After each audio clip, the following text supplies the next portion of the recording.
পরিচিত কাঁঠালের বীজই নানা পুষ্টিগুণের কথা নিশ্চয়ই জানেন। এটি বিপাকক্রিয়া ত্বরান্বিত করে, কোষ্ঠকাঠিন্য দূর করে, হজম শক্তি বাড়ায়। কিন্তু এবার কাঁঠালের বীজের আরেকটি গুণের সন্ধান পেয়েছেন গবেষকরা। তারা বলছেন চকলেট তৈরিতে কোকো বিনের বদলে কাঁঠালের বীজই ব্যবহার করা যেতে পারে। এগ্রিকালচারাল অ্যান্ড ফুড কেমিস্ট্রি নামের এক সমিতি গবেষণা সংক্রান্ত নিবন্ধটি প্রকাশিত হয়েছে। চকলেট তৈরিতে সুবাস আর স্বাদের বিকল্প উৎস খুঁজতে গিয়ে কাঁঠালের বীজের সন্ধান পেয়েছেন ব্রাজিলের গবেষকরা।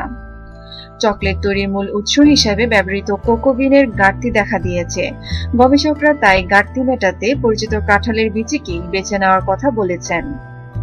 সাও পাউলো বিশ্ববিদ্যালয়ের গবেষকরা বলছেন কাঁঠালের বীজিতে চকলেটের মতোই সুবাস তৈরি করা যায়। এছাড়া এই বীজই সাশ্রয়ী, চকলেট তৈরিতে প্রচুর পরিমাণে ব্যবহার করা যাবে।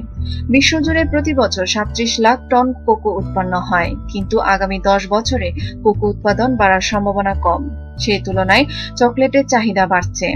2020 সাল নাগাদ কোকো বিনের চাহিদা 45 লাখ টন ছাড়িয়ে যাবে।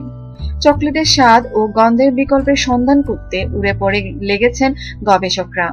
তারা কাঁঠালের বীজি থেকে 27 ধরনের আটা তৈরি করেছেন। এই আটা তারা বিভিন্ন তাপমাত্রায় পুড়িয়ে চকলেট ব্যবহারের উপযোগী করেছেন। গবেষকরা বলছেন কাঁঠালের বীজি থেকে তৈরি আটার সঙ্গে কোনো চকলেটের গন্ধের পার্থক্য কম। নিত্য নতুন খবর পেতে আমাদের সাথেই থাকুন এবং সাবস্ক্রাইব করুন।